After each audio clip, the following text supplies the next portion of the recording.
O que aconteceu há poucos dias na Casa Branca, o embate entre Trump e seu vice-presidente e Zelensky da Ucrânia, foi algo sem precedente. Eu nunca vi nada parecido na minha vida inteira.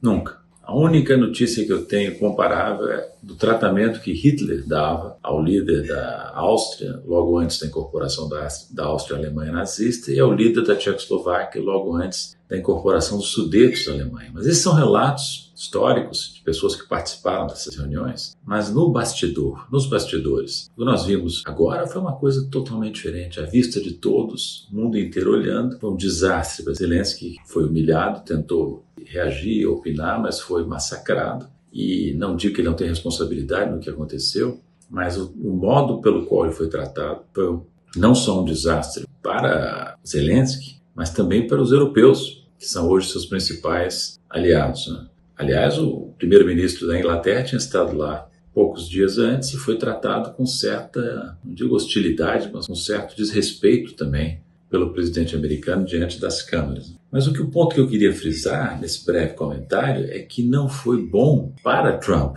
e nem bom para os Estados Unidos. Por quê? Porque ficou evidente que o modo de operar do governo americano sob Trump é um modo muito truculento, muito agressivo. O que isso significa do ponto de vista de países tipo Brasil? Primeiro, que mostra à vista de todos que não se deve nunca se colocar na posição de satélite ou de dependente de outra potência, especialmente do imperialismo americano. Esse é um ponto fundamental que já devia estar claro há muito tempo, mas que no Brasil, por exemplo, e outros países, não foi devidamente absorvido. Mas tem algo pior para os Estados Unidos. Esse incidente dramático pode levar a uma conclusão de que não vale a pena ser aliado dos Estados Unidos. Conclusão que está se impondo, inclusive, aos europeus. Na verdade, vinham se tornando quase satélites dos Estados Unidos e agora levaram o famoso wake-up call, um sinal de alerta de grande magnitude. Isso lembrou, muita gente comentou isso lembrou uma famosa frase do Kissinger, que é perigoso, sim, ser inimigo dos Estados Unidos, mas que ser amigo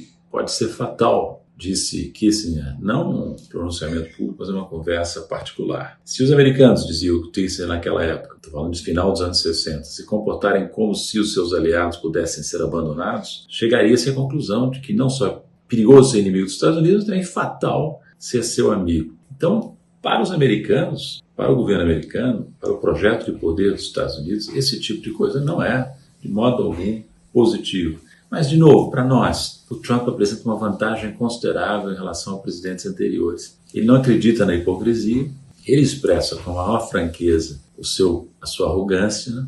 Ele não leva em conta a necessidade de manter uma certa hipocrisia para favorecer, inclusive, os interesses da potência imperial. Os ingleses tinham isso bem presente. A hipocrisia era tanta na Inglaterra que eu creio que nós podemos dizer que a hipocrisia para os ingleses era uma segunda natureza. Para Trump não existe isso. Ele desrespeita isso constantemente. Um outro presidente americano, também imperialista, também agressivo, Ted Roosevelt, do início do século XX, dizia que é importante falar suavemente e carregar um porrete grande. Speak softly but carry a big stick, dizia o Ted Roosevelt. Bem, o que faz o Trump? He speaks loudly and carries a doubtful stick. Ele fala alto e carrega um porrete duvidoso, porque os americanos já estão numa posição difícil no mundo, por seus problemas econômicos, por seus confrontos em várias áreas, com a Rússia, com a China, agora com os europeus. Então, os Estados Unidos não estão numa posição comparável àquela que eles tinham, digamos, 10, 15 anos atrás. Não estão, se enfraqueceram. E pode ser difícil dizer, porque nós temos